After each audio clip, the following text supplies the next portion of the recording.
It's all going to be about the theatrics of the build this week. We've got a couple of guests. A couple are due to join us shortly, if they've remembered or available. But we're going to have a good chat about stuff as always. And if you are watching and want to contribute with a comment or two, please do so. Pop a cue before your comment, and that way we'll know it's a question. And let's see how much interaction we get. A little bit quiet last time, but hopefully this time a bit more active. Anyway, we've got the wonderful MC himself. The wonderful Malcolm is here. He's going to be in charge of keeping us all under control. Mm-hmm. How are you? You all right? Yeah, I'm good.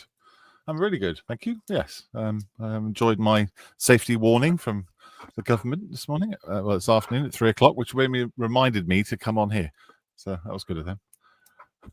Yeah, that is very good. I may have created a panic, and that might be why one of our guests isn't here. Yeah, it might be still running. I'm not sure. No, it was a reminder. I think the entire world was reminded, or the entire UK was reminded that your show was coming on. That's what I thought it was. I see. Oh, okay. I didn't read the message, so okay. Right. Well, in that case, I'm gonna hand straight over to you. You can introduce our guests. We'll start alphabetically, right, and we'll go from there. Okay. Surnames or first names? First names. Okay, it's Bill then. Hello, Bill. How you doing, mate? Good. Good morning. Good. Excellent. Well, Bill, you've been on the shows, a lot of times, I think. Probably a good 50%. You can consider me the doormat of the show. Sure. No, like the first thing you wipe your feet on as you come in. Yeah. Proper. Not at all. Thank you, Bill, for coming along and offering your unique perspective.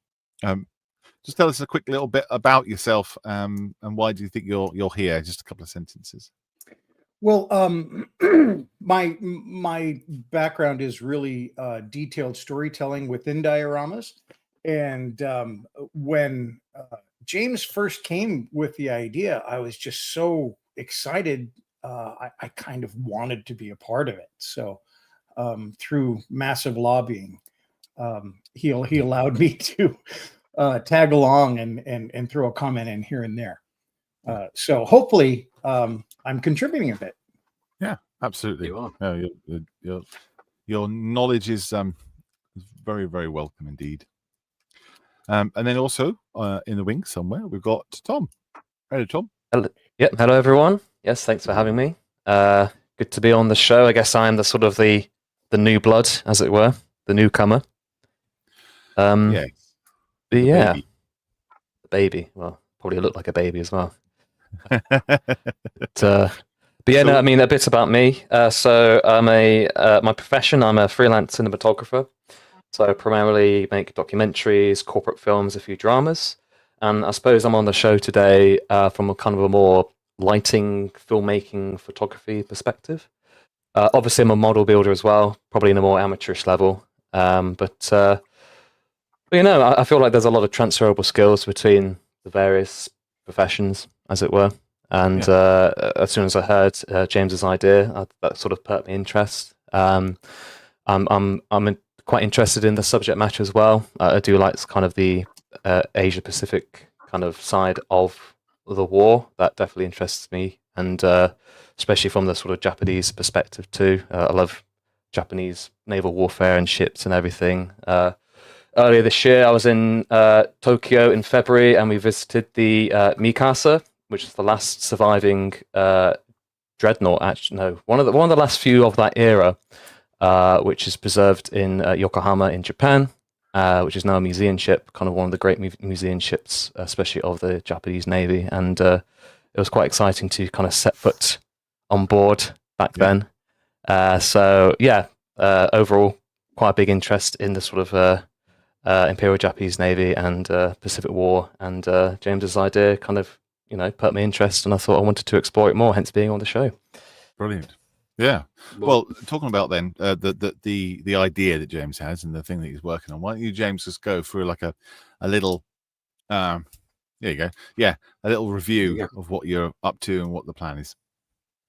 Certainly. So the idea is there's lots of levels to it and lots of things that will appear, and I'll remind you of them as we go along. So as you can see there, this is an AI generated picture of a diorama of two hangar decks, and the flight deck of the Akagi, which is one of the aircraft carriers from that period of time. And was actually destroyed, put out of action by one single bomb from the US that basically created so many problems and fires, etc., with on board, that it was deemed as unable to be saved and was actually sunk by the Japanese Navy themselves. They put some torpedoes in it so that it wasn't taken from them in any other way. But the reason for the build is because I have gone through heart surgery, and I was sat in the hospital waiting for this surgery, thinking about what I can do, and really wanted to buy a model, which those that may know is the Border Models Akagi flight deck. And Katie, actually the one that I've got, but me being me, I didn't think that was enough, so I wanted to create some other levels as well. And the main reason for that was I wanted to try and tell the story in history of what happened in some form, but I also wanted to use the event to show my journey through my heart attack, operation, recovery, and all that sort of stuff. So it's quite complicated in explaining other than that, but I'll keep it very simple this time around. So far, we are 5. This is the 5th of our roundtables of the 10 that we've got planned.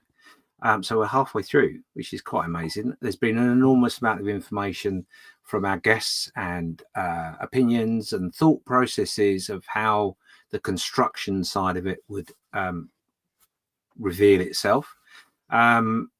We've also talked about certain elements, about how we can talk about the storytelling, which we did last time, which I did have some storyboards. First time I've ever made some storyboards for a diorama.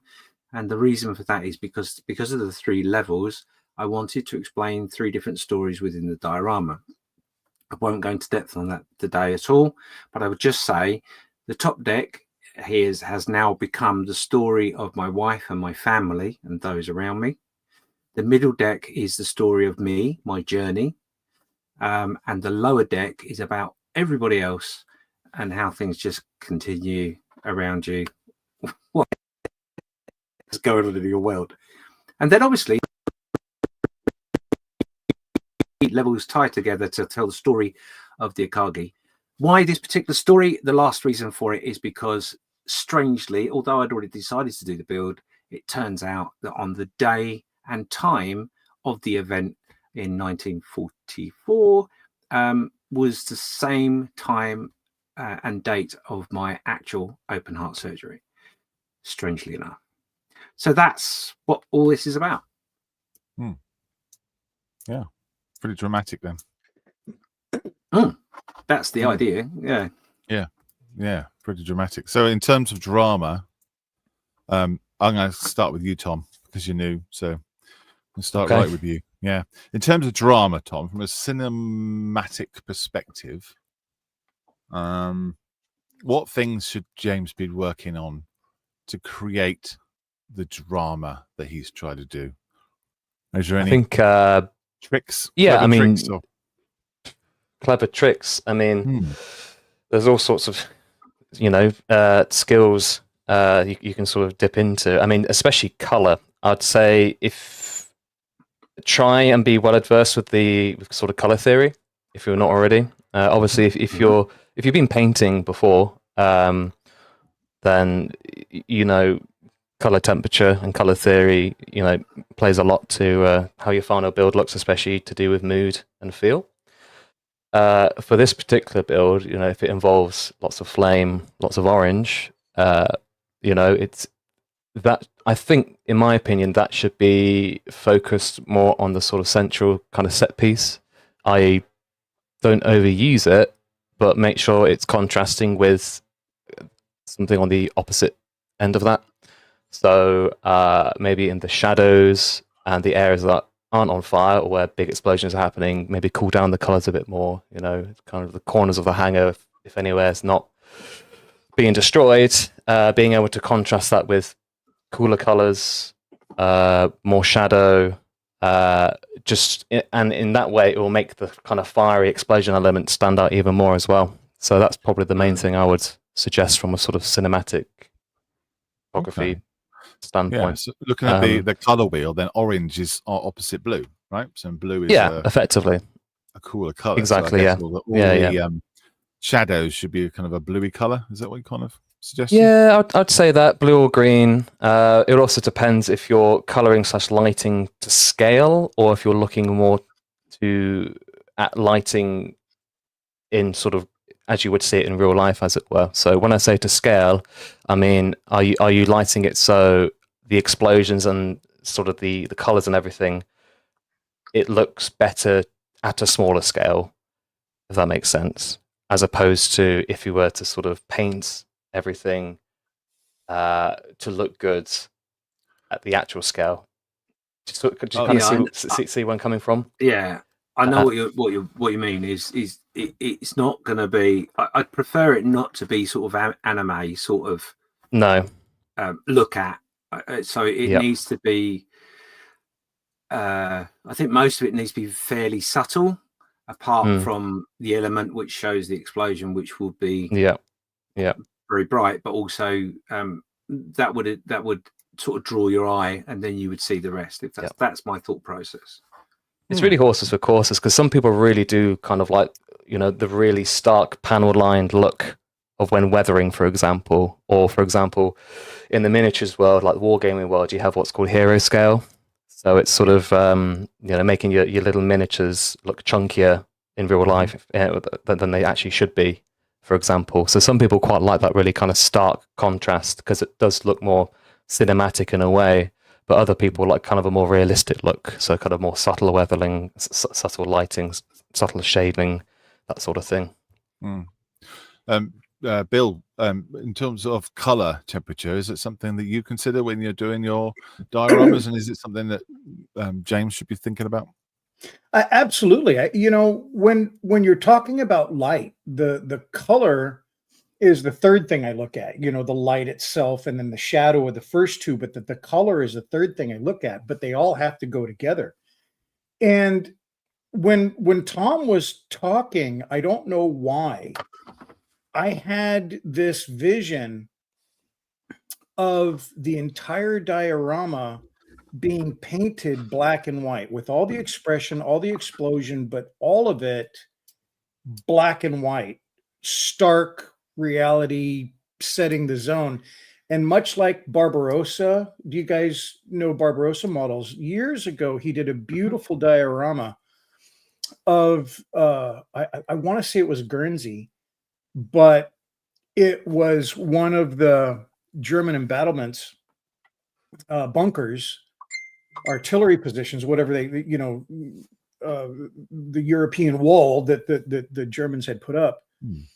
And everything was done in black and white. And then there were modern day people in that same setting in color. And I just contrasted that with one single figure representing James in the middle of all this fracas, not responding to it, but with a surprised look on your face as the figure, as someone in the scene, but in color, but everything else was black and white. Now, I'm not trying to change any designs or anything. I just, as Tom was talking about that, I just like, wow, the cinematography of that moment and the feeling and the emotion that might be well served by that moment, it just struck me. And I thought, with lighting and with everything that we've been talking about, that stark reality of the past, you know, and the future of you sharing that moment in time by coincidence with the color and the black and white. I just thought it was just a neat image, and it just from what Tom was talking about. Yeah, I think we're going back to what we talk about the last roundtable. We were talking about how, I can't remember if it was Robert or someone mentioned having eye contact with the audience.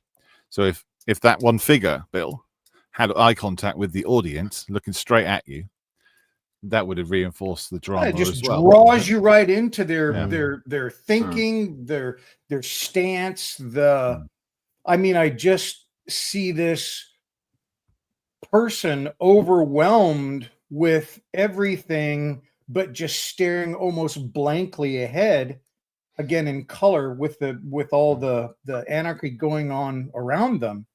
I just thought it connected with the story and the image that you're trying to present, because it is there's a little bit of a time warp going on in the story, and I think that is part of the beauty of the story you're trying to present in this, is that difference in time, but such a phenomenal point in time for both times, you know, in your life, but also for the Akagi and all the Japanese soldiers there. So I liked it a lot, the thought of it.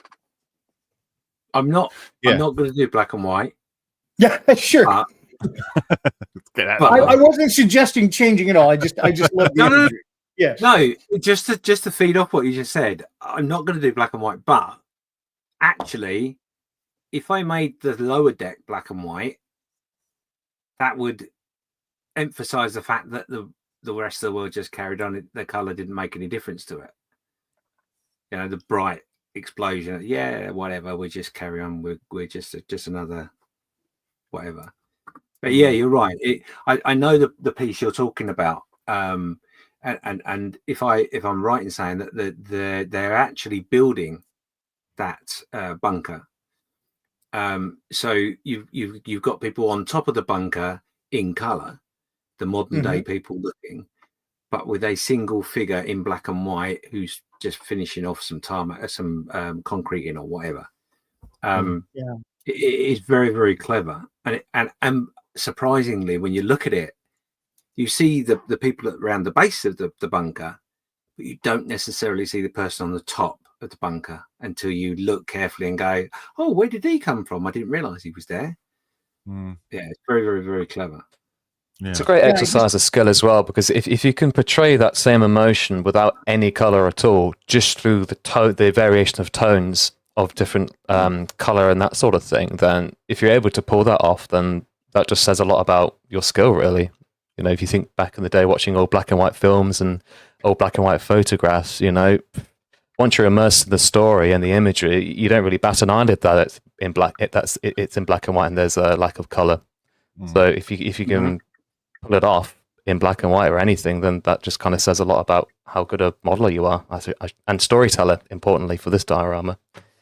Yeah, storytelling is important, isn't it, in this one? And we were talking before about whether storytelling is more important than realism. I think the last one we were chatting about the balance between the two, and I think you probably have to talk about that again here, because we were talking about lighting it with the LED lights hanging down in there as well, versus the explosion, and whether how realistic you want to go with it. Yeah, definitely. Just to go back to that for a second and explain that. So I wanted to avoid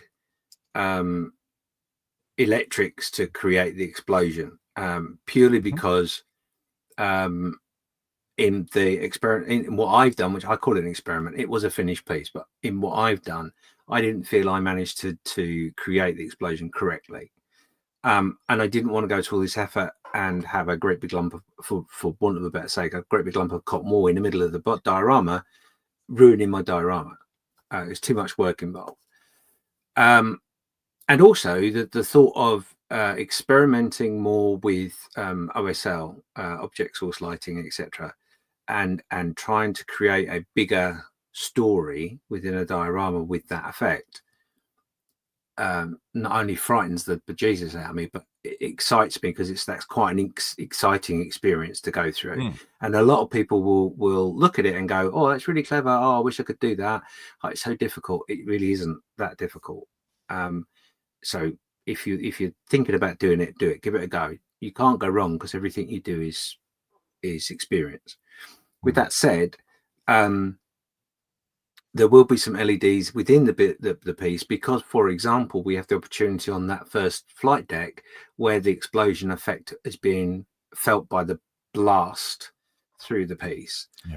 We can have our light lamping from the ceiling angled, so it's it's showing the force of the blast. Now they're not going to be very powerful LEDs, and in some cases I think I'm going to actually try and make the lamp and the bulb as a model, not as an LED, and then just paint it. So there's some paint effect on maybe the front ones, because I don't need them to be lights. But at the back of the piece, where the big shadows are and all the rest, because it's got it's a meter by meter, meter square, meter high thing. So it's going to be a big old piece. But at the back of that hanger, the light's going to struggle to get through there, potentially. So I may need to enhance things at the back with a little bit of light. Now, I can potentially choose a stronger LED in one particular position than the other one, because then I can highlight a particular area within that level. And certainly when you go to the lower level, that is going to be mainly lit by LED to the greater degree. There'll be a bit around the outside that won't be, and that's where we're not going to go anime, but we're going to go where we use the highlight of light within the way we paint. So that'll bring that out, but the rear of it will be mainly lit by LEDs. And then that way there's lots of contrast between the two levels. Yeah. So you were talking about backlighting. Yeah. Yes. Putting lights in behind where the figures are. So Tom, when you're setting a scene up and you're trying to light it properly, I know that there's a thing called backlight, isn't there, or edge light, isn't it? What does that instill in terms of emotion, apart from the fact that it highlights your, well, not the highlights, it what does it do? What's the point of it? Backlighting. Well, it's to create separation, really. So if you picture a scene, when you frame up, make a composition, you want to create as much separation and depth as possible. You want three-dimensionality. And when you were talking, James, about sort of the size of the diorama, I mean, it's pretty big. So there's loads of scope to create plenty of depth, you see. So you can utilize lighting, be it backlighting, any sort of directional lighting or anything like that. And you can effectively create great contrast because you have the size and the scope to do that. But in terms of backlighting, I mean, for mood, hard light, soft light, there's all sorts of quality of light you can have. With hard light, probably makes sense to have hard light if it's an explosion. If you think of... What do you mean by hard and soft? Is that the umbrella? So hard and soft. So, a hard light is, as it were, like sunlight, for example, or like a bare naked bulb. Soft lighting would be diffused. So when I mean diffused, the light source is scattered, so it looks much softer. So, for example, this lamp here, that has a diffusion panel on it, which makes the LEDs much softer, makes it more flattering for skin, for example. Same with kind of the stream light over there, that's the soft light. And it's supposed to, as I said, make lighting more flattering for skin. And on the opposite end of the spectrum, there's hard lighting, which doesn't make anything flattering. In effect, it creates more drama in that way.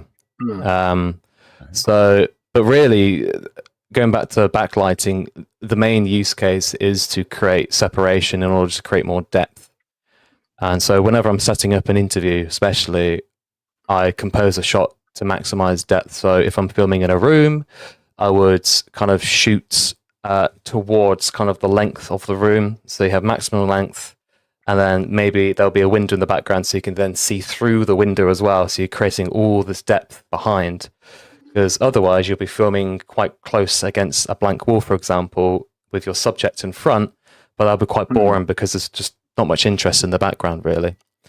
So, I mean, that was quite a few points there I kind of rattled off, but overall, it's to create separation and to create depth, in my opinion. Okay. So I know that, Bill, you do a lot of layers up and down, so you've got a lot of depth in terms of down. But do you consider yours when you, because I know you have like little tunnels and things in most of your dioramas, do you consider that depth as well? Yeah, I mean, you know, there's always a very sincere want to draw someone into the diorama, to see some of the things maybe in the background.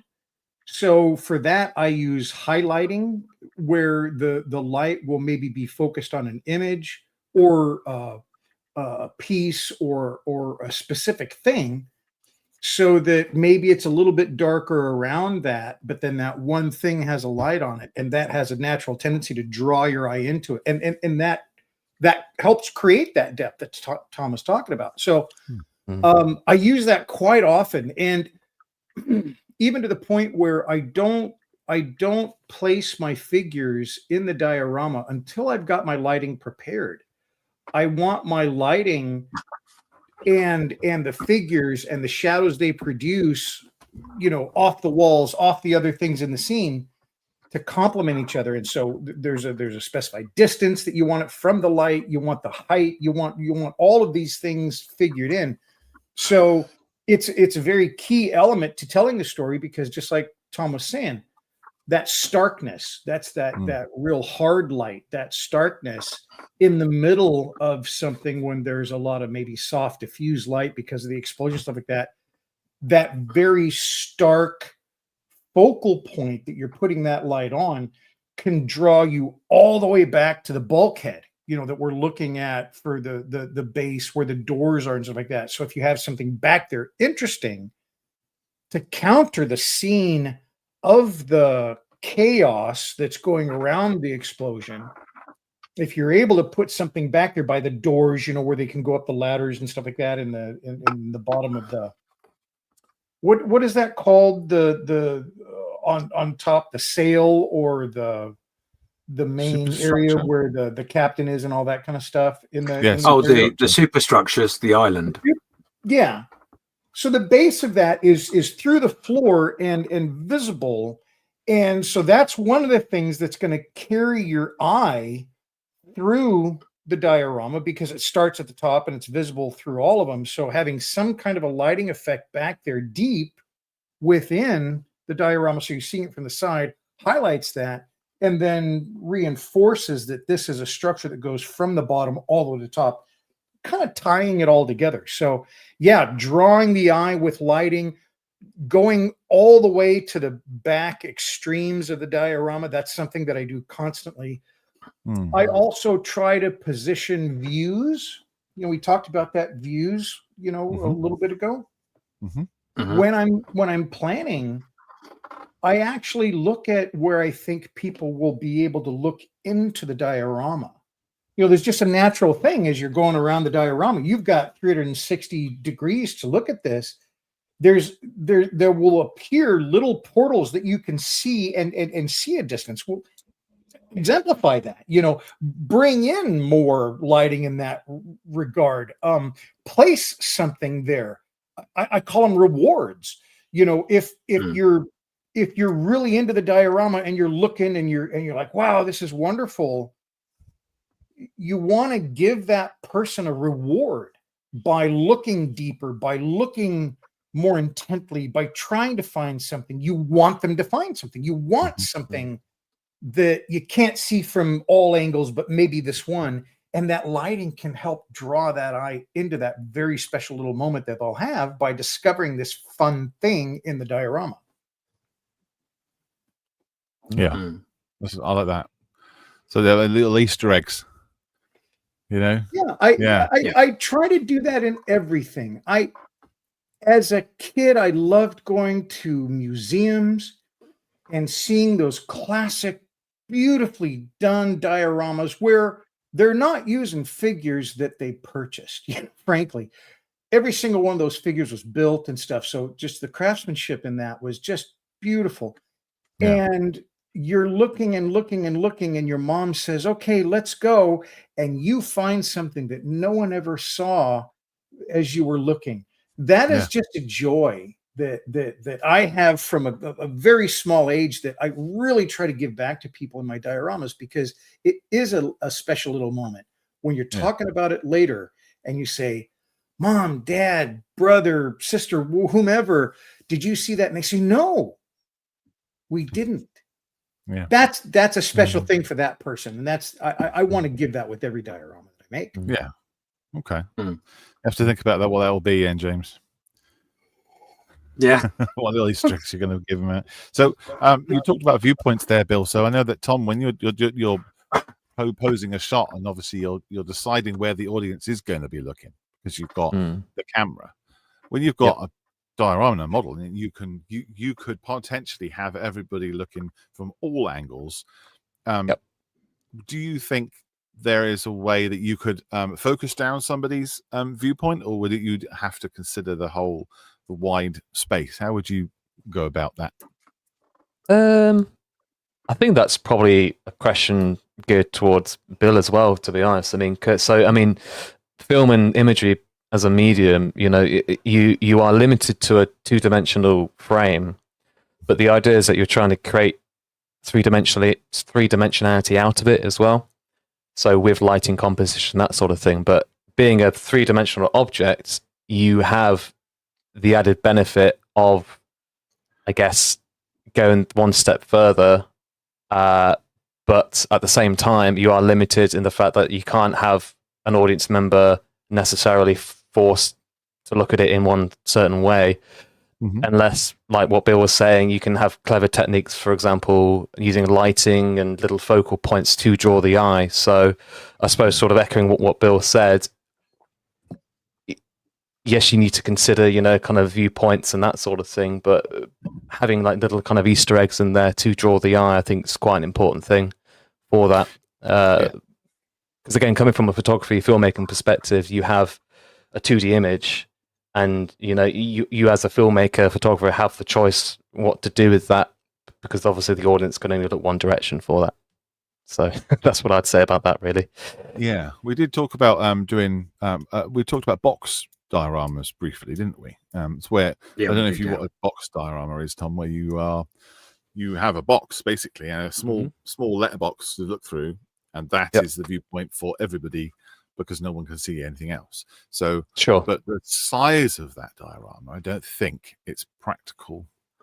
Well, maybe it is. I don't know, but I was going to ask as well, because it's probably a question for you, Bill. It's obviously you build your dioramas kind of in your hobby space. You have very controlled lighting, but once you take it to an exhibition hall for a show, you're sort of underneath oftentimes horrible fluorescent lighting in a sports hall, that sort of thing.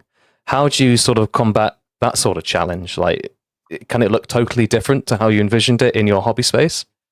It does, yes. And to complicate that, I love to have my scenes very early in the morning in a low light atmosphere. I just build my scenes primarily in the early mornings.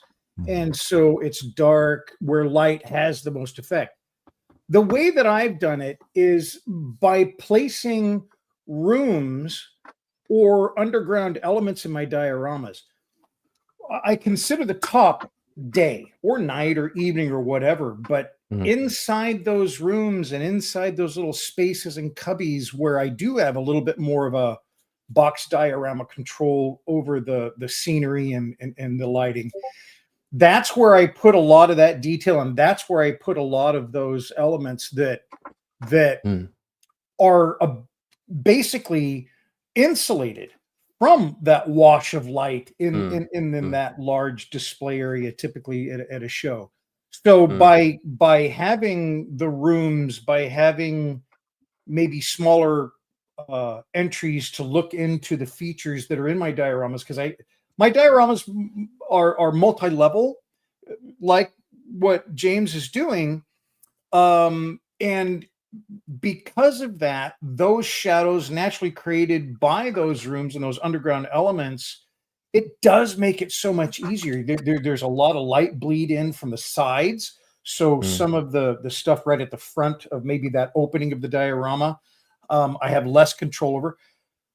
But all the stuff inside, all the stuff deep, that's pretty much where I can control all of that, because it doesn't take an awful lot. Most of that lighting is really straight down. You know, it's really meant to come down and highlight something like that, so that that side lighting and stuff isn't too bad. The problems that I have are color, like you were talking about before, temperature. Yeah. One of the facilities that I go to, and a lot of the display areas or convention areas and stuff, have massive lighting, you know, so they have daylight coming in. So it's not just that 4,500 temperature from incandescent lighting and stuff like we have a lot in our homes, and you know, all that fluorescent lights and stuff like that. You're dealing with some very, very bright white, blue light and stuff like that washing in. And that changes the color of your paint. That's the biggest issue that I have with it. You know, I paint in my area here, and then I'll go to one of these very open convention centers, and the light is dramatically different because it's all outdoor light and it's flooding in, and your colors are different. So I think that's the biggest change that I make about the dioramas and stuff like that, is trying to, and I don't know this yet, this is completely experimental with me so far, is trying to find what color tones are going to change in my diorama when I want a very specific color for a very specific thing or emotion or act or accent or whatever, because you get it too blue of a light and blue turns white. You get too amber of a color and red turns orange, and you know, you have all these different variations. So I think working with lighting, while it's this great thing and I can see, I have to really look at it from the perspective of, okay, what did that do with all that work I put into that figure? Because it could just blow it out. And James knows this. I think that's why he's wanting to do more paint and more OSL, because he understands this. But for other folks that are looking to do this kind of thing, light can really change the color of the physical paint you're putting on your model. And that's the biggest thing to take away from that, is to try to figure out what that's going to do before you take it to the show. Because you don't want to get to the show and everybody's like, why is everything so bleached out? Well, because you put a high temperature light in there and it just bleached everything out. So sorry, I tangented off there about it, but I hope that was helpful. No, that's one of the things. That's one of the reasons why I chose not to do the cotton wool effect, is because when I've done lighting in here, my hobby space, it looked awesome. I was just so over the moon by it. It was, you know, first attempt. Oh, what could go wrong? Take it to a show, and you're like, I know there's lighting on. Is the battery not working? What's that happening here? And that was soul destroying for me. A big lesson and a great learning lesson. But the other thing is, you know, I've been to shows. One I can think of really, really well is, we talked about the Reds. Is we went to a show a few years ago in Milton Keynes, and their lighting in the hall, it was a sports hall, was orange. I remember that. It was basically orange. I can't think of the football club it was attached to, but Marshall Stadium, wasn't it? Yeah. And there was a beautiful 124 red Ferrari, just absolutely the most punchy model you've ever seen in your life. I've seen it elsewhere, and it's just like, oh, put it under that lighting, it looked like someone had been sick on the table. It was just like, what happened? Did you tip over some cleaner over your model? Oh, I'm heartbroken for you. And that's all I heard as I walked around the show. It's like, anything that's got red on, you've lost it. It's completely gone. that was again another lesson of the effect of light. So I don't know the venues. Well, I know one of the venues it's going to go to Telford at some point.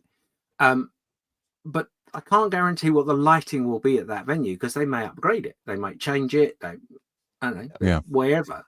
And certainly, if I should put it into the competition area, they've moved that competition area a couple of times just recently. Yeah, they moved it a lot. Yeah. So again, I can't guarantee where it's going to be. So it's a gamble, and it's something I have to appreciate. One of the things I notice as well with people's dioramas and bits and pieces is sometimes it looks quite dark because people put a flat coat on it.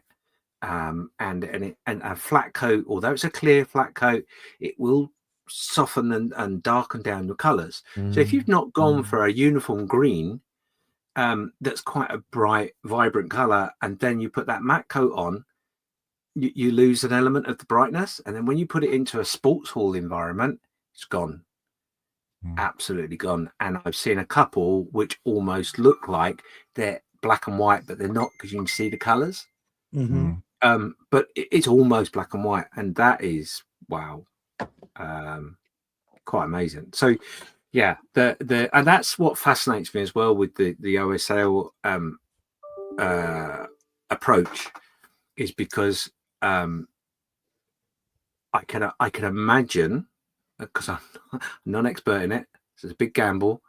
I can imagine it will combat some of those elements of the environment.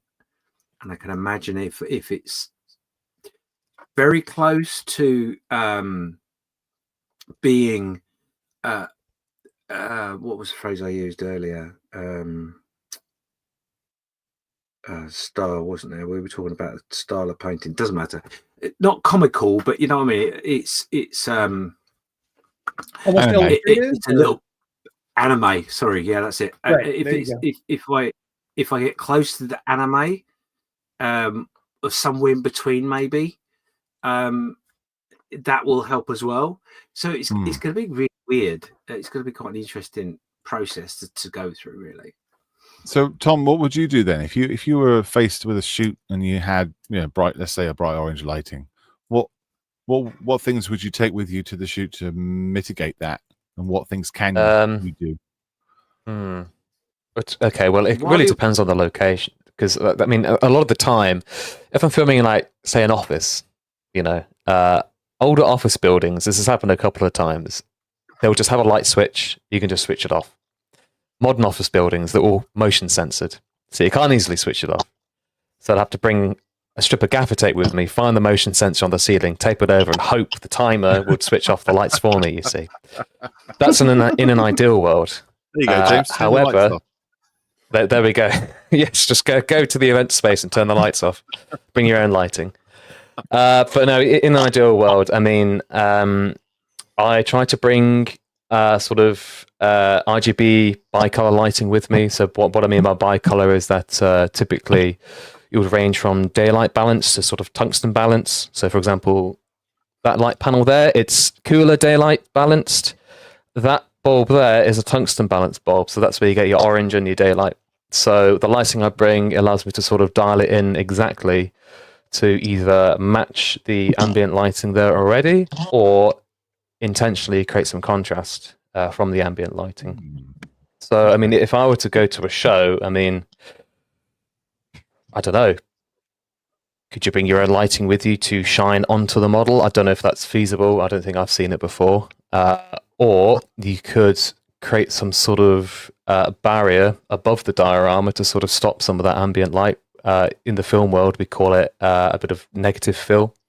So you're not filling it with light, you're taking light away by creating a sort of barrier above it, and then you kind of light it yourself somehow. It might require a few more tools and a bit of setup, but that could be some way to try and combat some ambient lighting if you're worried about it. I suppose it's also got to do with what's your intention. Is it to solely put into shows, or are you looking to maybe instead do a very nice final reveal with some great photography instead?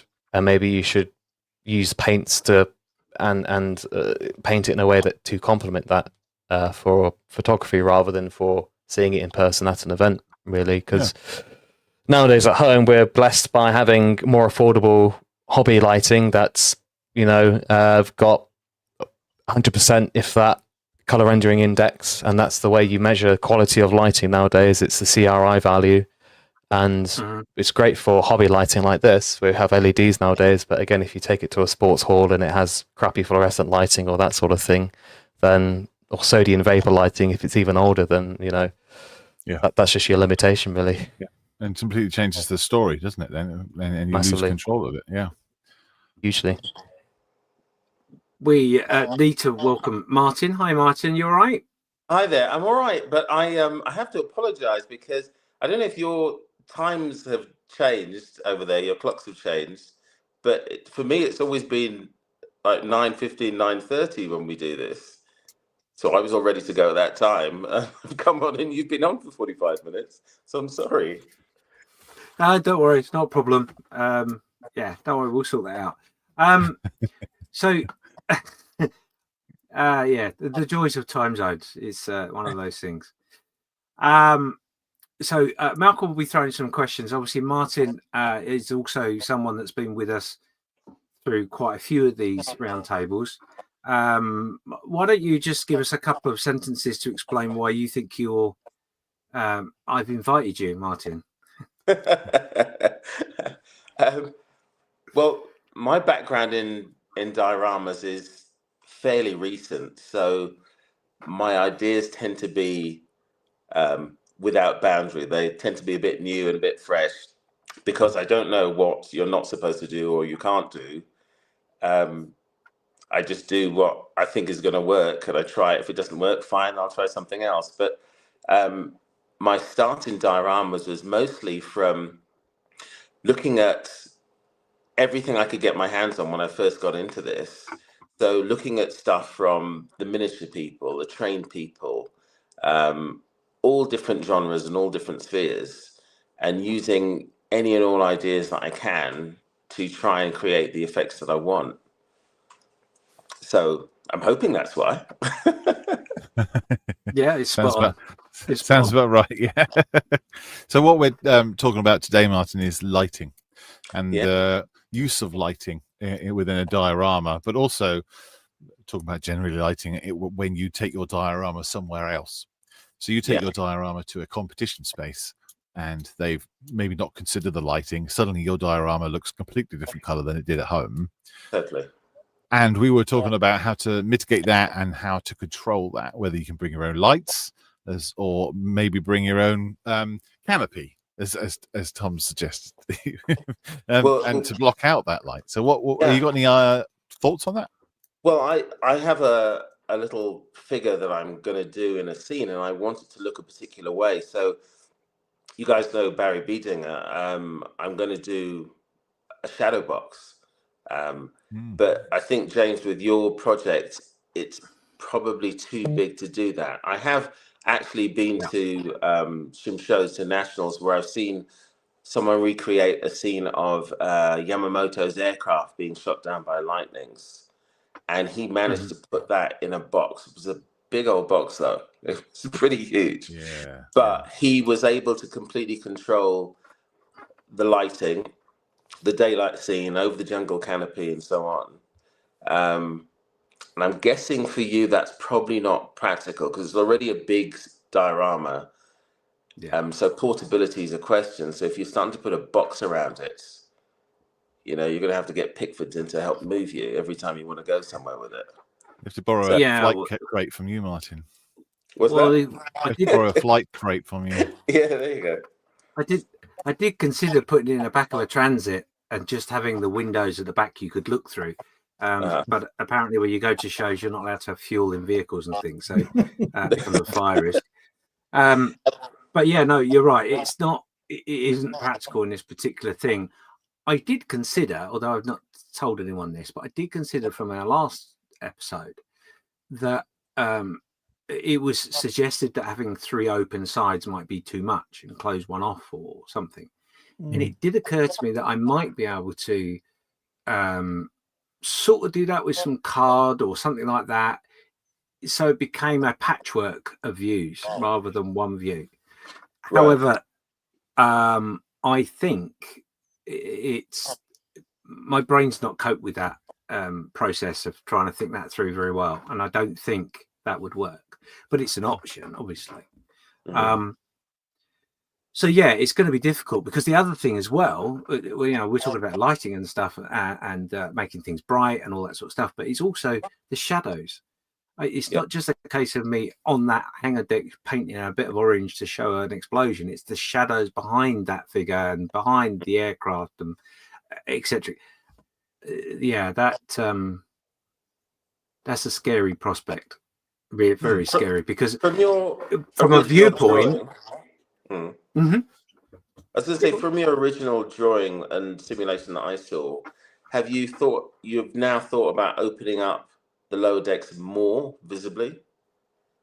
Because when I saw it before, there were definite sides to the hull and you were open at the front, and that by extending that side, you're creating a cavity there. So you've got some control over those lower decks, obviously no control over the top, but by I don't know, maybe extending those sides forwards towards the front, towards the viewer, you're creating more of a cavity. Yeah, so looking at this AI image, which I'll be honest, I hadn't even noticed until you mentioned it. You've got on the forward facing, which is the cross section. Obviously, that's all open. Then off to your right, you have a part of it open and a part of it sealed. So technically, the back of the diorama is shut, as well as the far side underneath the island. But that isn't how I've envisaged or planned it. What I've planned is that the only side that's going to be shut will be the side where the island is. Right. Because that will show the hull and the continuation of the island as it goes down to the deck. Got it. Of which I don't have. Maybe this picture might help explain that a little bit better. Right. So, So yeah, on this image you can see that's sort of how it's going to be in my mind. But what I haven't got a picture of is on the other side. This side where the island is, which you can't see. There's lots of stuff going on there as well, because there would be gun emplacements, there would be observation radar, etc., etc., etc. So all four sides will be telling something of some description, which is it has definitely made the process of storytelling just that little bit more complicated. Yeah, but at the same time, by opening it up like that, it gives you more options to show more features and more things that are going on. That original AI, you would lose detail of what's going on towards the back of the scene, and you'd lose too much. And if you recall, part of what I've done in my storyboards is I've chosen 6 areas within each deck that will tell an element or a story or something of its own. And to provide to do that, I need the maximum amount of stage area to be able to produce those images, those moments. Not quite Easter eggs, but definitely moments. The bigger problem for me in the way I envisaged it is that first hangar deck. If you're standing looking at it where the explosion, so you are the explosion, then obviously everything's going to be quite bright. It's going to be orange and reds, and everything's going to be your aircraft is going to be picking up those tones on the surface of the wings, on the canopy, etc., etc. When you come around to the let's call it the front face, so you're looking at it where the island's at the back of what you're looking at. Right. You're going to have a multitude of oranges and all the rest of it, but you'll also have the shadows. So you'll have potentially an extended, let's say that one figure nearest the explosion is going to cast a massive shadow across the floor, which that's got to connect to the person, but it's also got to connect into your head. That's what it is. Whereas when you go right round to the other side, you're going to be looking at the shadows. There won't be bright light. It will all be shadows. It will all be darker, tamed down colours. Apart from the bit at the back where one of those story elements is being told, where it's being highlighted in some way, maybe by an LED So it's maybe a soft tone, but still shadowy, but you can see it. But also then if you quickly run around the other side where the bright light is and look through the piece, you should be able to see it at the back slightly highlighted. So yeah, there's a lot of processing of the story in the way in which it's got to be painted. And that's the scary part for me is I don't know if I've got the skills to pull it off, if I'm honest, because it's very complicated. I don't think I mean, the Akagi, when it was struck, I mean, it struck the upper hangar deck, but I mean, it wasn't just one explosion. Obviously, there was a bomb, but it detonated all the other torpedo bombers in the hangar deck as well. So you don't have to just have one source of light. So as you said, for that extra LED around the back, you could have that as, one of the torpedo bombers being prepped for the strike, detonating as well, you see. So you're not necessarily just limited just to one point of light effect. But I'm sure you probably already considered that. Yeah. Yeah. Well, I think the problem for me was the consideration of time was that that moment when the first bomb exploded, it would have had an initial explosion, and then it would have had a combination of more explosions, etc., as it went through. And let me just try and bring this image up. So yes, there will be extra explosions, etc., but I didn't want to try and confuse the viewer too much. So I was trying to ascertain that one moment when that first explosion happened, because there'll be the shock wave, there'll be the light, the instant light, and all that sort of stuff. If I can figure a way in which I can create an ignition point within that hangar deck, so at the back, because the deck was full of fumes, it was full of combustible things that created a chain effect, then that would be amazing. But I hadn't got to that point in my thinking yet. Definitely. Well, I think. Sorry. I think the thing you need to remember as well is that it's a reflection on your heart attack. Yeah. Which is a single heart that you have, unless you're some master. It's a single issue. It's a single event, and so I guess that was what I was thinking was your reflection on that. So if you muddy it too much, and maybe you'll lose it, perhaps. But sorry, Bill, go ahead.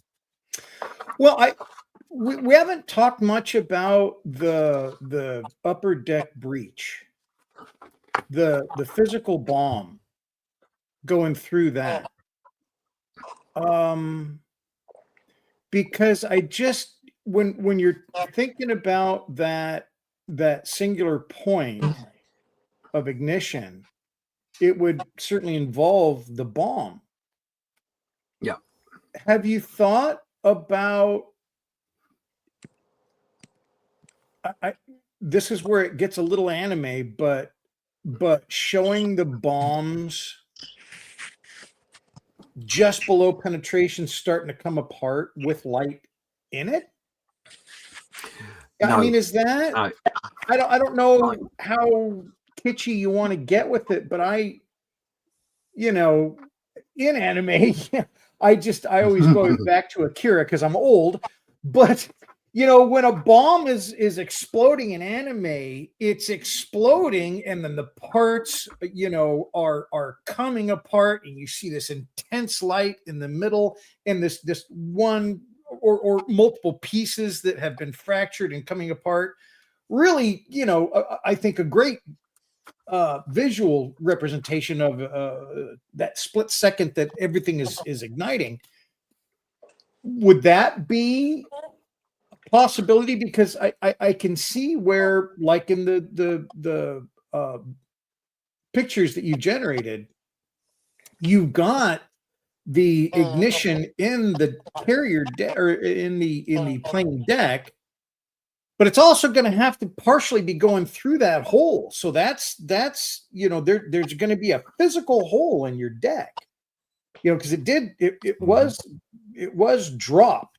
It wasn't, it wasn't like we have today. You just go right through the side, you thread the needle. But how's that going to affect that light? And how is that breach of the upper deck? I don't remember talking about that. Yeah, so we did talk about it briefly, and the reason it was brief was because going to the historical side of it, the breach of the bomb was just past the hangar elevator. So the model that is replicated by Border Models is up to the edge of the elevator. So then, of course, there would be the distance of the elevator, or width of the elevator, if you like, before you would get to the penetration point. So that's completely off the diorama.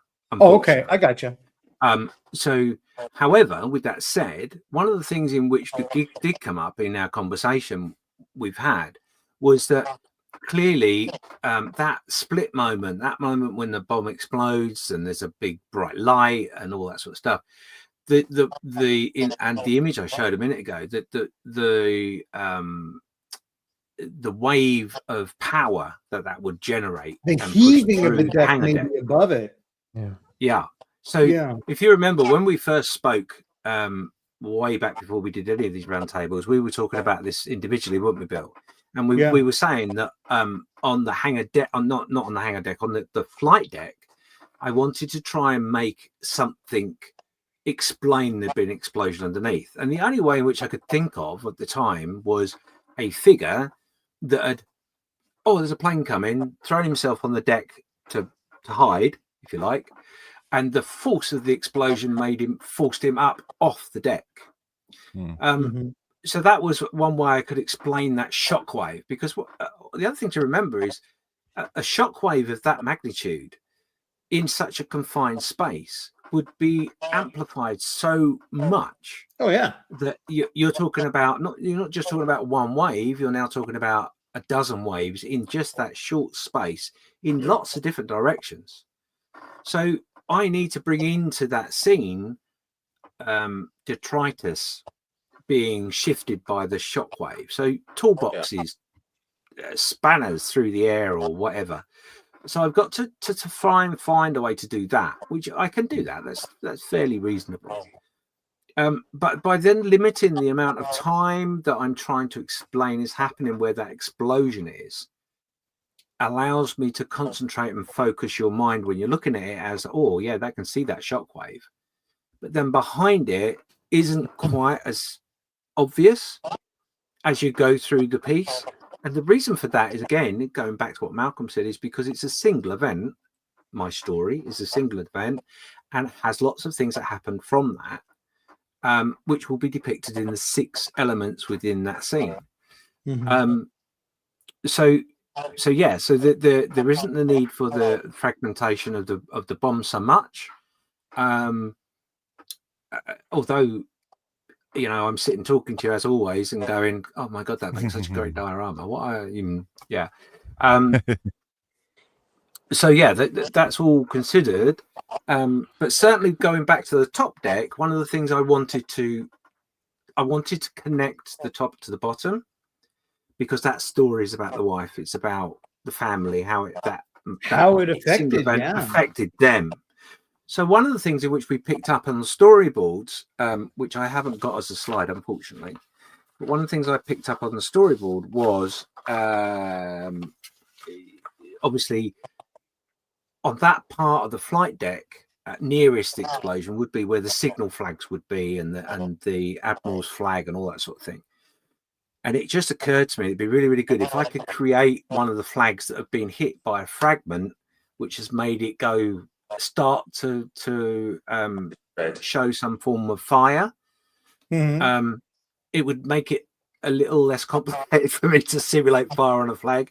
But also, if I could just do it so it's igniting, and a crew member trying to bring it down to control it, that brings in an element of my story for that top deck for the wife, and signifying an emergency, something drastic's happened, and trying to contain that in a human way and control that element. So, and it ties in the first hangar deck. So yeah, those elements are considered within the storyboard, definitely. Sorry, I'm waffling. So I was going to ask Martin about the object source lighting and whether you've tackled it before in any of your previous dioramas. Not a diorama, but I have a figure that I'm doing. And one version of it I've seen, it's quite a large bust, is from the back rear that there's been explosions and stuff going on, so similar. And it's done in object source lighting, and I figured I wasn't brave enough to, after having got to a certain point with it, to suddenly put something completely new in. So it's something I'm wanting to play with. I've had a little play with, like with a mule, but it's a really good way, excuse me, it's a really good way of controlling your light effects without actually using lights and without having to rely on what lighting is at the venue when you eventually show your piece. But at the same time, I'm not sure how much the overall lighting in a venue is going to affect how good your OSL looks. Yeah, I think it's the contrast you're going to be able to control the contrast, aren't you, with OSL, rather than so much the color temperature, as we talked about at the top of the show. Yeah. The color temperature is the thing you won't be able to control. Obviously, if you put an object source lighting and you have that zenith effect, the white and then the black behind it, as a shadow, that you can control that, certainly. So that's something that I think you can probably do with both things there, James. A bit of your own lighting to create depth, like what Tom said, and then OSL to create that bang, and using hard light. But at the same time, we're talking about object source lighting, the lighting part of it, but what about the shadow part of it? Because in that environment underneath there, it's a dark hangar deck, and you've suddenly got this great explosion, literally, of light. You would have darker areas. Now, if it's completely open, how would you do that? You'd have to paint the opposite of OSL, if you like. You'd have to put dark in, which might be difficult. Yeah. Well, so what would that's you do? The thing. Go on. Sorry. I was going to ask Tom about if you got some difficult shadows. What do you do with your difficult shadows? Is that where your background lighting come in? Do you mean in terms of if the shadows are too dark? Yeah. Yeah, I mean, you'd add what's called field light. So you'd add lighting in, basically. Or you would add surfaces that would reflect. So if I wanted to add some natural fill without bringing any extra sort of lit sources, as it were, I'd bring in some kind of reflector. And that reflected material could also change the color depending on what material it is. So a more silvery reflective material will obviously cast a more white reflection, a more gold material will cast a more orange reflection as well. So it has sort of a compounding effect in a way. But in terms of lighting in general, the way I light a scene is it's often better to sort of less is more, basically. That's what I would say. So it's often good to sort of take away rather than add too much, if that makes sense. From a practicality standpoint as well, if I'm lighting a scene, I don't want to spend 20 minutes lighting up 5 different lights. If I could make do with one light, but kind of modify it with, some negative fill or something like that, then that's just way more efficient, basically. So there's plenty of ways to modify lighting without just sort of adding more light sources, as it were. Yeah, I like the idea of reflecting. You could paint the ceiling of the, I know it wouldn't be realistic, but we talked about being realism versus emotion, didn't we? If you paint the ceiling of that bottom deck, James, you could have that light from your LEDs reflecting back down again. Okay. You could also have Sorry. So I was just going to add, like, you can imagine like having like an oil slick on the floor as well. That could be reflecting light. Almost like kind of a mirror on the floor, a bit of an oil slick that could be reflecting the explosion lights as well. Add some extra interest. Kind of little bits of salt and pepper adding in the scene to sort of, make it just a little bit more visually interesting. Yeah, but seasoning. Mm. I interrupted Exactly. you earlier on, James. What did you have? What Oh, were you gonna sorry. say? I Just think before we go, one of Spill, the. Go ahead, James. Sorry. sorry, no worries. Sorry, my internet slowed a little bit, so forgive me. Just to remind people, if you've got any questions or anything, please make sure you pop them in the chat. Get involved. Go on, Bill. One of the things that Martin said, I think, was really, really interesting. When you're doing, I mean, we're talking about light, and shadow, but I think where Martin was also going was, if we're going to be doing this with paint, you're going to need to darken the opposite of the OSL. Where you're placing that light isn't going to be enough. It would also need for the rest of the unaffected areas or the areas in the deck that haven't been affected yet by the expansion of the light and the shockwave, that might have to be darkened to give the effect, especially with the lighting, because that one scene or picture that you brought up where it showed a build of it, and I'm assuming that was not AI.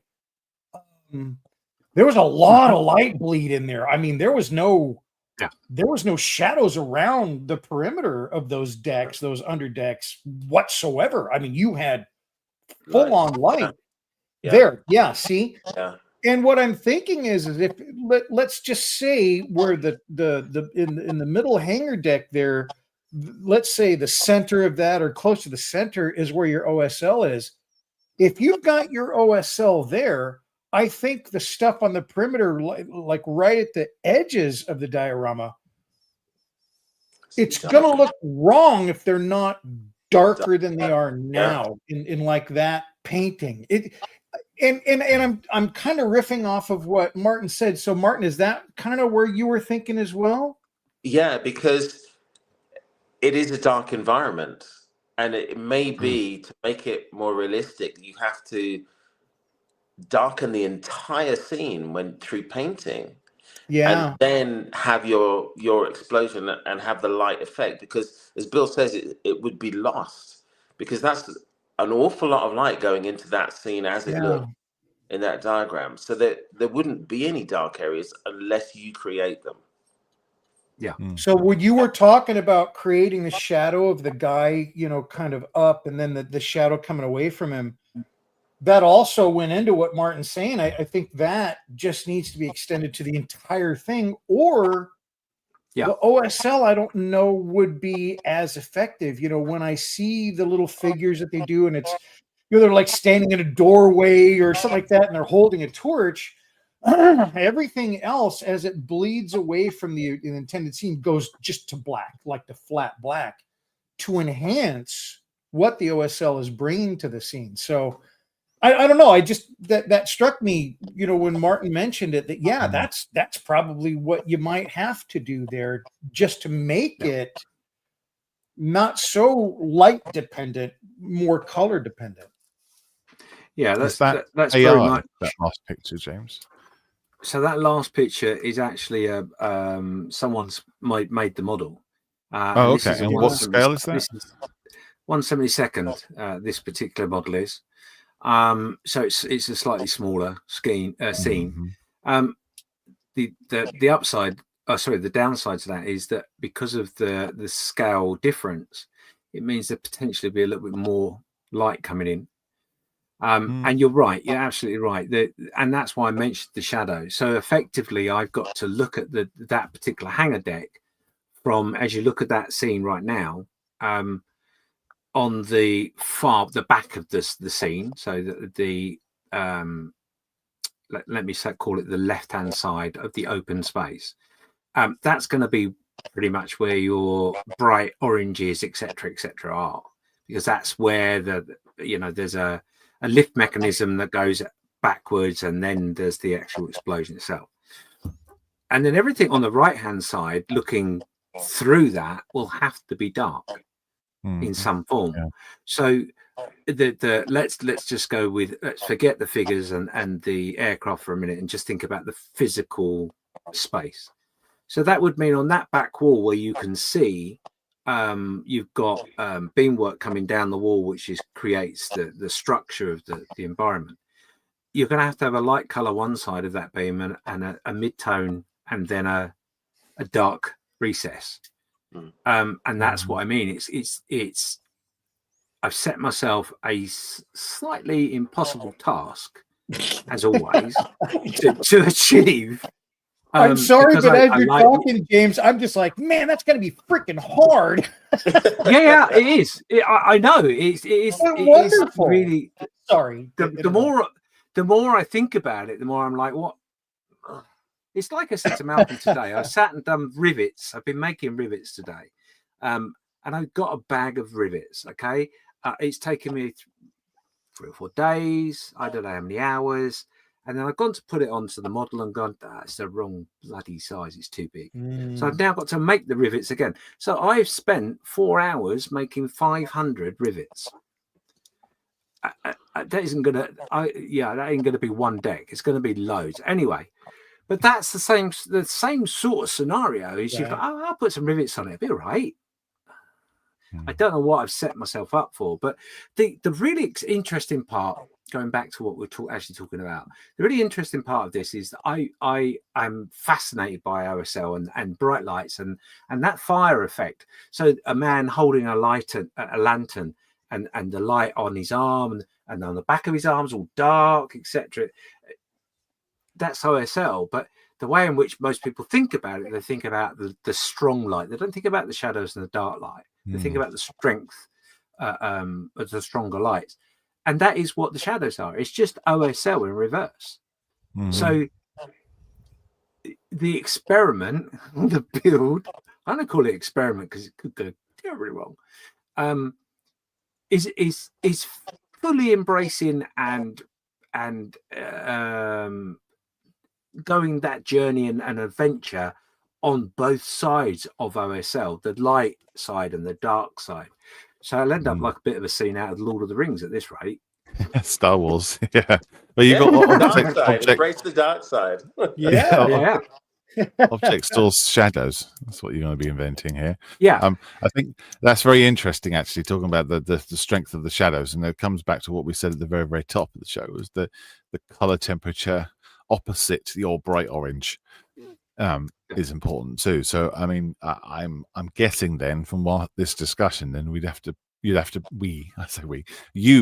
prime it all in black, and black would be your starting point, and then you'll build up the colors from there. Yeah. You know, when people do those flying displays of aircraft over a blurred background, and they put shadows of the aircraft in, they paint it in. You know, I've seen people display aircraft on a base, and if you take the aircraft away, there was the shadow of the aircraft.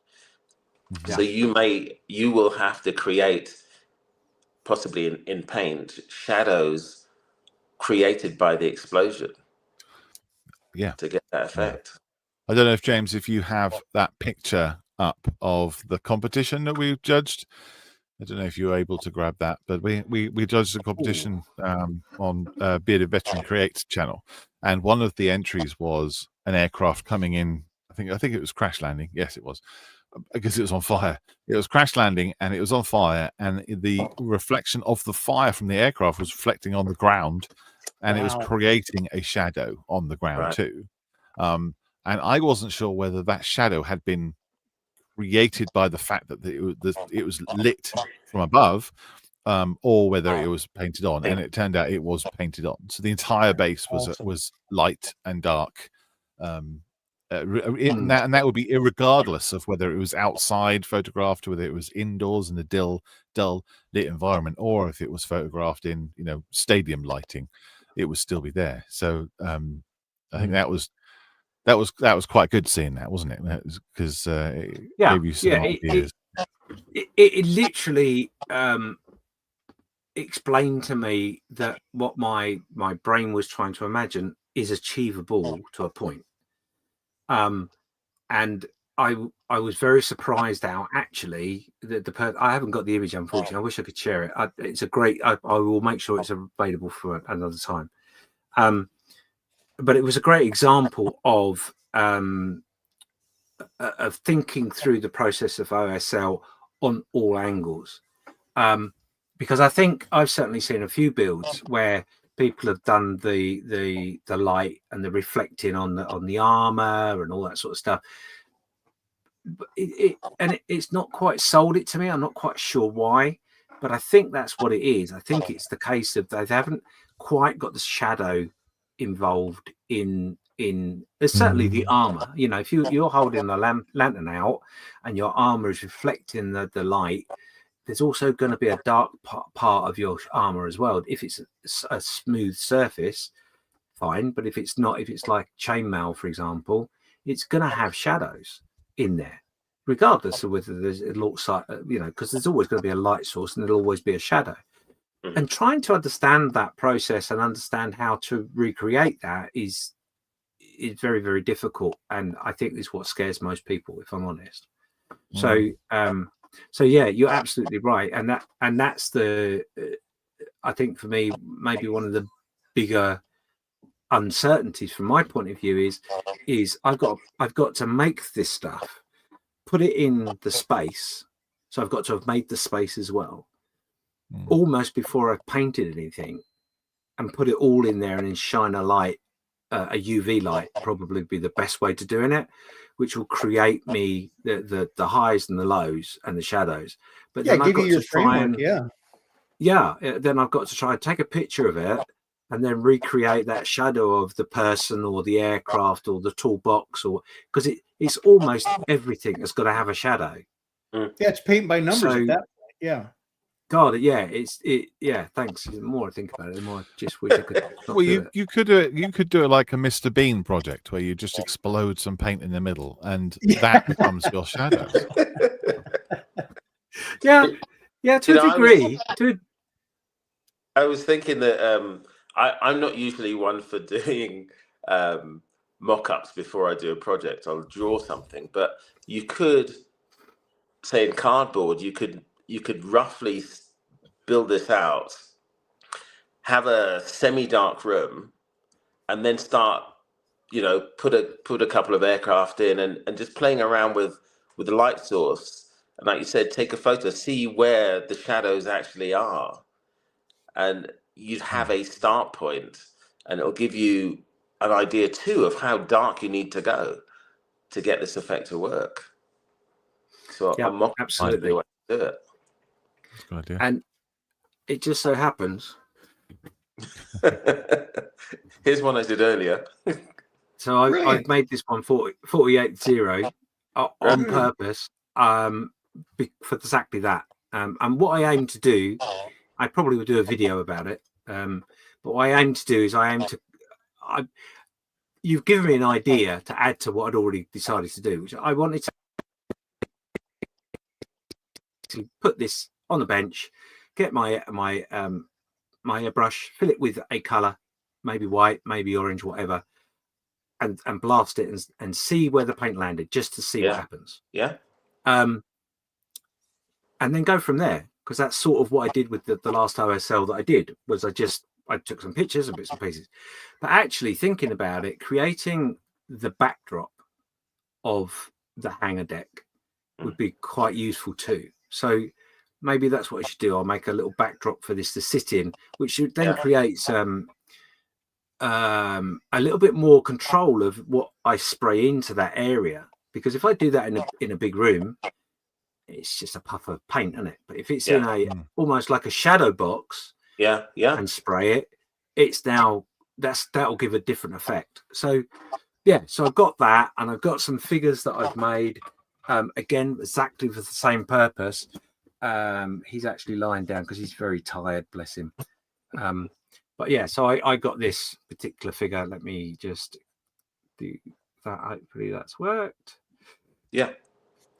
So I've got this figure here. This is an ICM figure of a Japanese infantryman who has been shot, and he's falling backwards from being shot. But what I'm going to do is I'm going to use that as my figure for being closest to that blast shockwave. And I'm going to play with the OSL with that just to see how that works. But it also will give me the opportunity to, again, if I put a bit of lighting on it in an environment, it will be able to show me the shadow, how that might work.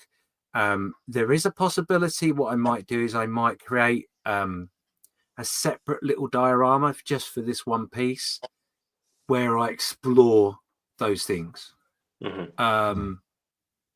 some number. You've got that picture, haven't you? Oh, bless your heart. Yeah. So there you go. There's the picture that we were talking about earlier on with the fire. You can see the fires on the rock. There's a fire on the stick. Beautiful. That is shadow that has been sprayed in. Which is awesome. I think it's brilliant. Yeah, That's fantastic. Yeah. But also with that as well, are you able to zoom in a little bit, Malcolm, on that? Enhance. Yeah, Enhance. if you can. Where am I zooming into? They get that's it. That's perfect. Okay. So as you look at the fire coming from the nose of the aircraft there, you can actually see the different tonal variations across the wing. And that is a shadow of the flames that is painted in. Yeah. So I don't know if any of what I've been doing has been any sort of inspiration to the person that did this at all. I'd love to think it was, only because that is exactly what I have got in my head, but obviously with a completely different subject. But all of the elements in there, the reflection on the rock, the shadow, it's just so cleverly done. Yeah. And it explains what I'm trying to do really, really well. And I think the equivalent for you'd have to see on that Messerschmitt day, the fuselage is darker. Yeah. On the side facing us, so that's something you'd have to recreate with paint to actually physically just rather than relying on the light in the room. Yeah, the shadows. Yeah. Brilliant. So, Tom, you got any thoughts to wrap up this little round table from your? I was just thinking, like, looking at that little diorama you just brought up on screen there, it just looks like a real test of restraint, really, and subtlety. You know, you think of the various subtle variations in shade and tone. You know, I just think there's going to be a lot of paint mixing, or buying every single shade of Vallejo Model Air grey or something under the sun in the process. You know, but no, I mean, I've got a good sense now of kind of what you're looking to achieve, and you know, at least having one source of lighting will make that sort of painting in shadows technique easier, so you haven't got to worry about the different directions from different points of lighting, you know. So it definitely kind of streamlines it a little bit there. But I guess sort of painting in your shadows, painting in your points of light, almost eliminates, you know, the limitations of wherever your diorama is placed if you were to rely on natural lighting instead. So I suppose technically it will be harder to achieve with paint, but I suppose it will ensure at least more consistent results, be it displayed in an exhibition space or at home in the studio, I suppose. But yeah, that's all I've got to say really about that. Yeah. One of the things about that picture as well is the balls it takes. So you paint your Messerschmitt up lovely, and then you got to attack it with loads of orange paint. You know, like so that's the other thing as well. I think we've got a question. Do you want to do that one, James? Yeah. So Joe's watching. Joe Classin. He's saying, "Would not your lighting electrics dispel some of the shadows?" Yeah, this is part of the reason why, certainly in that middle deck or that first hangar deck, I want to limit the amount of LEDs or light sources there would be, because I don't want it to create a conflict with the paint effect. In the lower deck, I may be able to give myself a bit of a break by allowing the LEDs to do some of the work for me. because if, for example, thinking about taking it to an exhibition centre and the lighting being really bad, if it's painted in a reasonable form and the LEDs in that lower section highlight it sufficiently enough, the poor lighting of the venue will actually enhance that area because it will create more darkness. So I'm hoping, if what I've figured in my head's right, I'm hoping that will actually be an advantage, not a disadvantage. And then obviously the main top or flight deck will always have whatever the light source is anyway. So there'll be no shadows or worrying about anything there. There will have to be, I think, some elements somewhere where it's picking up the explosions, so a slight orange hue maybe or something on the decking, not the decking, the walls of the island, if you like. But there'll be very, very little and very subtle if there is any. So yeah. So yeah, you're From a right, sort of- Joe. I was just going to say, from a sort of historical perspective, it says that the Akagi was struck at 10:26 a.m. So if you look at sort of the direction of the sun, it would be relatively high up. So you wouldn't have any golden hour sunlight. It will be pretty much high in the sky. So if you think about an exhibition space, if it is sort of sports lighting pointing directly down, then you shouldn't have any worries about that. Yeah. Yeah, the top deck I'm not worried about at all. For me, I think the main thing that's going to make it work or fall on its arse is that first hangar deck, because there's just so much that can go wrong and so much complication. And it will. Martin's right. It's going to definitely have to. I've never done storyboards before, so I've suddenly done storyboards. So yeah, I'm going to have to do a 0. I've got a second one just in case I muck up the first one. A figure and other bits and pieces. I've got to do some of the elements alone, just to see how that works, and then I can understand how to translate that onto the bigger piece. And certainly the 0. I mean, there'll be a 0 in that first hangar deck, I think, or at least that's what I was thinking. And the reason for that is that most of the 0s were up in the sky or in the sea. They weren't on the deck or in the aircraft carrier. But I've chosen one specifically they're trying to fix or been trying to fix, and they're trying to wheel it out of the way because it's just too complicated. But by having the cowling and the engine open, we go back to what Tom was saying about having surfaces that reflect light, because obviously the metal of that engine will reflect the light. Yeah. So that again will help enhance the scene. So I'm glad that you're going to be doing all the engine interior as well. I was concerned that you were going to have enough detail in this. No, exactly. And obviously I've got to think about the light reflected in the cockpit. And thanks for that, Malcolm. Oh, absolutely, yeah. Just as we wind down, then, Bill, what you got any final thoughts on this discussion about? I just think what a wonderful project, and for anybody out there that is thinking, I just want to do the best Tiger I've ever done, or I the best Spitfire I've ever done. You're just limiting yourself. Do what James is doing. Challenge yourself. That's what makes diorama building so fun, and this hobby of ours so stimulating. Diving in feet first into something that is so massive, so complicated, so tests your own skills so much. That's what keeps it interesting, and that's what keeps us going. So if you're wondering what your next project is, James, I got to hand it to you. You're the example for us all. Go big, go extreme, go out on the limb.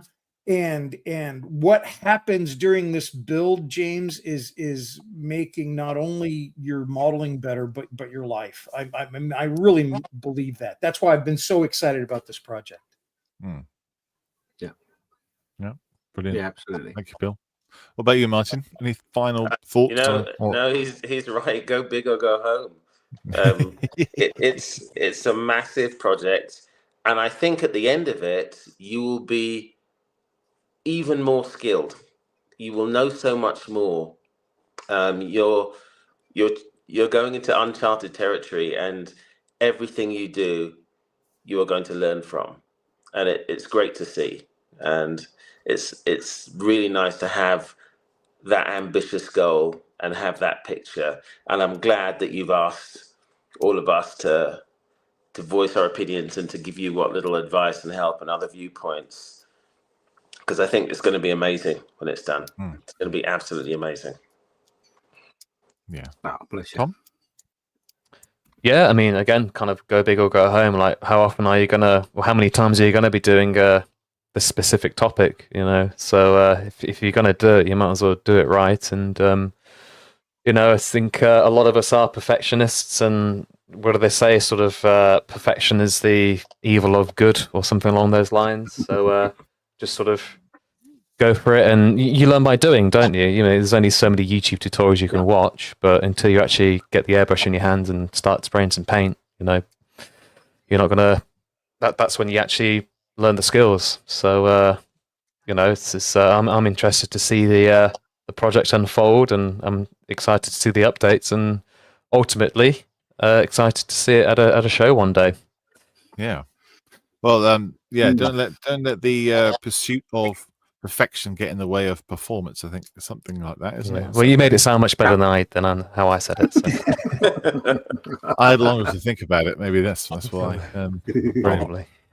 Well, there you go, James. I hope that gives you some extra insight and sheds some light on the subject. The fact that you're doing all this beforehand, before you even sort of tackle it, is a great idea.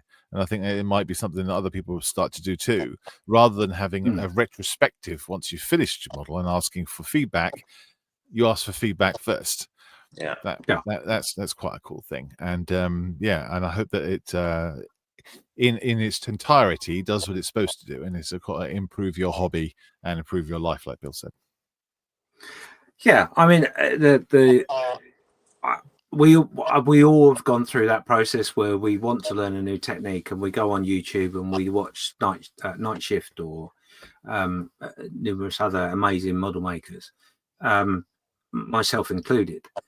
And I guess that, not that I go to a model club, but certainly in hangouts and stuff where I've been part of, you do kick around a few ideas and talk about things, but you never really go that deep or anything with stuff. And by doing it this way, it's certainly, I found, I mean, we're halfway through the roundtables now, and I can give a little bit away in that. Ooh, look at that. Well, that's a big boy, isn't it? Nice. I started. So what? Big chunk of plastic. Yeah, that's it. It's done. Move on. So this is the island, and what I've done with it so far is I've created better weld lines, and of course around all those weld lines will be rivets. That's why I'm busy sitting here wishing I'd never touched a rivet tool maker in my life. But so I've started, but I mean that is from when we first started these roundtables. That's nearly 3 months, I think, and I've only just started. So it's been very, very useful, very, very helpful. Lots of ideas, and every guest that we've had has always brought something different to the table and a different viewpoint, and opened up my mind to even more challenging things that I really don't need to take on right now. But yeah, so I mean, the other thing is as well, I hope, is the people that are watching this and the people that are on the roundtables will go away and go, do you know what? I'm not going to let James have the last word on this. I'm going to go and do something, an element maybe of what I'm doing, because I'd like to see how that would work. So Martin's going to do his figure with his OSL. Maybe Bill's going to do something similar in one of his little box dioramas within his diorama instead of having LEDs. You know, everybody has got the ability to take something from this. So I'm very grateful for everybody's time, and and we will. I will be, like, for example, even the practice stuff. I'm going to try and film that. I might do it live or something, and we'll have a play live. Sounded a bit wrong, but yeah, we can do that, because why not? What could go wrong? If it goes wrong, it's just I don't want to do it like that. I'll do it a different way. Yeah, not a problem. It's all learning curve. It's better you do it there than on the real thing. So.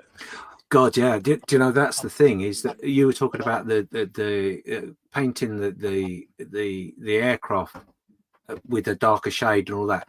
Yeah, I thought about that, and I'm thinking, I've got 0. I've got to paint effectively 4 different colours, and they're just base colours without adding the highlights of the elements and the shadows.